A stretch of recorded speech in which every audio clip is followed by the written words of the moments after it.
नमस्कार, आपके साथ मैं दीपिका शर्मा और आप देख रहे हैं क्राइम तक। पहलगाम की नई तस्वीरें सामने आ रही हैं। लगातार वो तस्वीरें सामने आ रही हैं जिस दिन हमला हुआ था।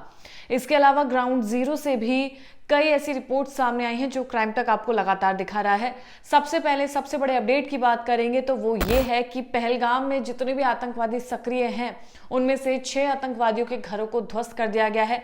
भारतीय सुरक्षा बल पूरे एक्शन मोड में है। इन आतंकियों के घरों को ध्वस्त किया जा रहा है। तस्वीरें आपको ये हम नहीं दिखा रहे हैं जहां पर इन आतंकवादियों के घरों को ध्वस्त कर दिया गया है। नई कार्रवाई में घाटी के अंदर सक्रिय आतंकवादियों के 2 और घरों को ध्वस्त कर दिया गया है। टोटल कुल मिलाकर 6 आतंकवादियों के घरों को ध्वस्त किया गया है। 48 घंटे के अंदर ये पूरा एक्शन भारतीय सुरक्षा बल ने लिया है, जहां पर 6 आतंकवादियों के घरों को ध्वस्त किया गया है।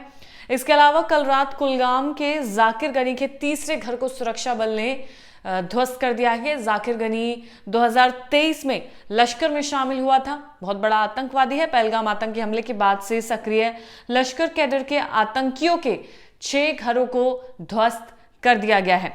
जो इसमें नाम शामिल है, जो 6 आतंकवादी हैं उनके नाम बताएंगे तो वो है आदिल गोजरी, जिसका घर बिजबेहरा में था, जिसको ध्वस्त कर दिया गया है। आसिफ शेख, जिसका घर त्राल में था, उसको ध्वस्त किया गया है। एहसान शेख पुलवामा में इसका घर था, वो ध्वस्त किया गया है। शाहिद कुट्टे शोपिया में घर था। जाकिर गनी कुलगाम में घर है। हारिस अहमद पुलवामा में घर है। ये 6 आतंकवादी हैं जिनके घरों को ध्वस्त कर दिया गया है। ताजा तस्वीरें सामने आई हैं जो हम आपको दिखा रहे हैं। शुक्रवार की रात सुरक्षा बलों ने कुलगाम के क्विवमो में जाकिर गनी के घर को उड़ा दिया था। 2023 में ये लश्कर में शामिल हुआ था। इसके साथ ही सुरक्षा बलों ने बिजबेहरा में सुरक्षा बलों ने आदिल ठोकर का घर उड़ा दिया था। त्राल में कल सुरक्षा बलों ने आसिफ शेख का घर जड़ से उड़ा दिया है। पहलगाम हमले में शामिल स्थानीय आतंकी आदिल हुसैन ठोकर के अनंतनाग जिले के बिजबेहरा के गोरी इलाके में उसका घर था, जिसको ध्वस्त कर दिया गया है। इसके घर को बम से उड़ाया गया है, आदिल शेख के घर को। इसके अलावा आदिल ठोकर पर पहलगाम की बेसरन घाटी में 22 अप्रैल को हुए इस आतंकवादी हमले में पाकिस्तानी आतंकवादियों की मदद करने का आरोप है। ये आरोप इसके ऊपर है, जहां पर यह कहा जा रहा है कि इसने पाकिस्तानी आतंकवादियों की मदद की थी। सैन्य सूत्रों के मुताबिक आदिल ने साल 2018 में अटारी वाघा बॉर्डर के जरिए इलीगल तरीके से पाकिस्तान में एंट्री की थी, वहां की यात्रा की थी। अपने पाकिस्तान प्रवास के दौरान उसने टेरर कैंप में ट्रेनिंग ली थी, यानी कि आतंकवाद बनने के लिए वो ट्रेनिंग लेकर आया था पाकिस्तान से। और पिछले साल वो जम्मू कश्मीर वापस लौटा। पहलगाम हमले के कुछ चश्मदीदों ने बताया कि कुछ आतंकी आपस में पश्तून भाषा का इस्तेमाल कर रहे थे। जैसा कि हम लगातार आपको ये बता भी रहे हैं कि वो पश्तून भाषा का इस्तेमाल कर रहे थे। पश्तून भाषा पाकिस्तान और अफगानिस्तान में ज्यादातर बोली जाती है, जिसका इस्तेमाल ये लोग कर रहे थे। इसके अलावा सूत्रों ने इस बात पर जोर दिया है कि हमले में शामिल सभी आतंकवादी पाकिस्तान स्थित आतंकी संगठन लश्कर-ए-तैयबा के हैं। द रेजिस्टेंट फ्रंट ने इसकी पूरी जिम्मेदारी ली है, जो ये पहलगाम में हमला हुआ है। उन्होंने कहा कि टीआरएफ लश्कर-ए-तैयबा का एक मुखौटा आतंकी संगठन है जिसने पहलगाम में आतंकवादी हमले की जिम्मेदारी ली है, जिसमें टूरिस्टों को टारगेट किया गया था, टारगेट किलिंग की गई थी, उनके नाम पूछा गया, जिसके बाद से उनको AK-47 उन लोगों के पास थी जिससे ये हमला किया गया और उन लोगों की जान ली गई। जिसके बाद से लगातार कई तस्वीरें सामने आ रही हैं जहां पे देखा जा सकता है कि किस तरीके से लोग परेशान हैं। सिर्फ वो लोग नहीं जिनके परिवार वाले मारे गए हैं, हम सब भी इस वक्त इंतजार कर रहे हैं कि इन आतंकवादियों को और इनको सपोर्ट करने वालों को कब पकड़ा जाएगा, जिंदा या मुर्दा। अब तक की जो बड़ी अपडेट सामने आई है, जो एक्शन भारतीय सुरक्षा बल ने लिया है, वो ये है कि 6 आतंकवादियों के घरों को ध्वस्त किया गया है जो पहलगाम में सक्रिय है। लेकिन अभी भी जनता की डिमांड यही है कि सिर्फ खाली घरों को उड़ाने से कुछ नहीं होगा, इंतजार है इन आतंकवादियों के पकड़े जाने का।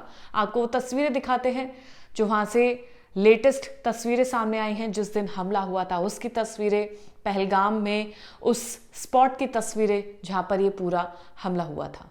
बैसरन घाटी, जहां 22 अप्रैल को आतंकवादियों ने निहत्थे सैलानियों पर आतंकवादी हमला किया था, गोलियां बरसाई थी। आज हम आपको बताने जा रहे हैं कि आतंकवादी आखिर इस बैसरन घाटी में आए कहां से। हमारे पास एक विजुअल भी है जो हम विजुअल आपके स्क्रीन पर दिखा रहे हैं। उस विजुअल में आपको ये पतली पतली जो तारें हैं वो दिखाई दे रही होंगी और यहाँ इस तरफ से गोलियां चलती हुई दिखाई दे रही होंगी। हम आपको वो वीडियो भी दिखाते हैं। ताबड़तोड़ यहां से गोलियां चल रही हैं। दरअसल जो आतंकवादी हैं वो माना जा रहा है कि इस इलाके से आए हैं और एक आतंकवादी ये भी बताया जा रहा है कि वो पेड़ पे चढ़ा हुआ था। वो विजुअल्स आपको यहीं का दिखाई दे रहा होगा। सामने की तरफ अगर आप देखेंगे तो वो घने घने जंगल हैं और इस जो बैसरन घाटी है, जंगलों के इस बीच में ये जालीदार तार लगा हुआ है, घेरेबंदी है। इसको कूदना बहुत मुश्किल नहीं है और आपको ये भी बता दूं कि कूदने की जरूरत भी नहीं पड़ेगी। अगर ये देखेंगे तो आप बैसरन घाटी और जंगल के बीच में ये सीढ़ियां हैं। तो आतंकवादी आखिर आए कहां से? आतंकवादी दरअसल इस जगह से आए होंगे, ये कयास लगाए जा रहे हैं। क्योंकि देखिए बैसरन घाटी चारों तरफ है। जरा एक बार पैन करिएगा अजय ठाकुर, अगर चारों तरफ देखेंगे ये बैसरन घाटी है और चारों तरफ जंगल है और जंगल के बीच में जो है वो पार करने के लिए ये लोहेदार जालियां हैं, ये सीढ़ियां हैं। सीढ़ी पार करके जंगल में अंदर जाया जा सकता है और ये माना जा रहा है कि आतंकवादी इस जगह से बैसरन घाटी के अंदर आए और उसके बाद जब ताबड़तोड़ गोलियां चलाई तो यहां से फरार हो गए और इसी जगह अंदर जंगलों में दूर तक कॉम्बिंग ऑपरेशन और सर्च ऑपरेशन अभी भी जारी है। तो दरअसल आतंकवादी यहीं से आए और यहां से गोलियां चलने की आवाज, जो विजुअल भी हम आपको दिखा रहे हैं, बच्चे यहां पर खेल रहे हैं और ताबड़तोड़ यहां से गोलियां चलनी शुरू होती है। आतंकवादी उसके बाद इस तरफ की तरफ जाते हैं। किस तरफ जाते हैं? इस तरफ। सामने की तरफ देखेंगे आप तो जो भेलपुरी है वो और जो शॉप्स है वो जो सैलानी आते हैं उनके लिए लगाया जाता है। ये तार आपको दिखाई दे रहा होगा, जो हमारे पास एक्सक्लूसिव विजुअल है। जब गोली चल रही थी तो ये तार आपको दिखाई दे रहा था। आतंकवादी इस जगह से अंदर की तरफ दाखिल होते हैं और उसके बाद ये जो पार्क है, ये अजय ठाकुर आपको ये पार्क दिखाएंगे। ये जो पार्क है, इस पार्क की तरफ जो सैलानी है वो खेल रहे थे बच्चे और अपने परिवार के साथ। उसके बाद जो टेररिस्ट है वो इस तरफ धीरे धीरे आगे बढ़ने लगते हैं। चूंकि यहाँ पर सुरक्षा के कोई इंतजामात नहीं थे और यहाँ आतंकवादी बेहद करीब आते हैं और उसके बाद यहाँ पर ताबड़तोड़ गोलियां चलने लगती हैं। फायरिंग की आवाज वो आने लगती है। लोग बेतरतीब यहाँ से भागने लगते हैं। अब इस जगह पर सबसे पहले टेररिस्ट पहुंचते हैं। ये जो सामने की तरफ आपको हम दिखा रहे हैं, इस जगह पर टेररिस्ट पहुंचते हैं। यहाँ पर जो टूरिस्ट होते हैं उनका नाम पहचान पूछ कर गोलियां चलाई जाती हैं।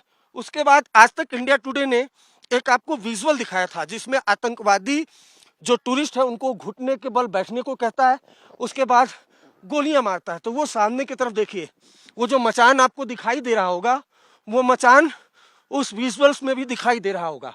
अजय ठाकुर क्लोज करके आपको दिखाएंगे। उस मचान के पीछे से जो टूरिस्ट है वो वीडियो बनाता है और वीडियो बना रहा होता है। और ये देखिए झूले, ये सब तमाम जो झूले हैं वो यहाँ पर उलट पुलट गए थे जब लोग भागने की कोशिश कर रहे थे। अब अगर ये चारों तरफ देखेंगे तो ये जो बैसरन घाटी है, ये जो बैसरन घाटी है चारों तरफ पहाड़ और घने जंगल हैं। जो आतंकवादी हैं उन्होंने इस इलाके की प्रॉपर रेकी की थी और उसके बाद 22 अप्रैल को यहाँ पर पहुँचते हैं और उसके बाद चारों तरफ गोलियां चलने लगती हैं। वो सामने की तरफ मचान आप दिखाइए अजय ठाकुर। मचान, ऊंची ऊंची बर्फीली पहाड़ियाँ और उसके बाद ये सामने की तरफ मचान, और मचान के सामने जो टूरिस्ट होते हैं वो यहाँ पर बैठे होते हैं। एनआईए की टीम यहाँ पर पहुंची थी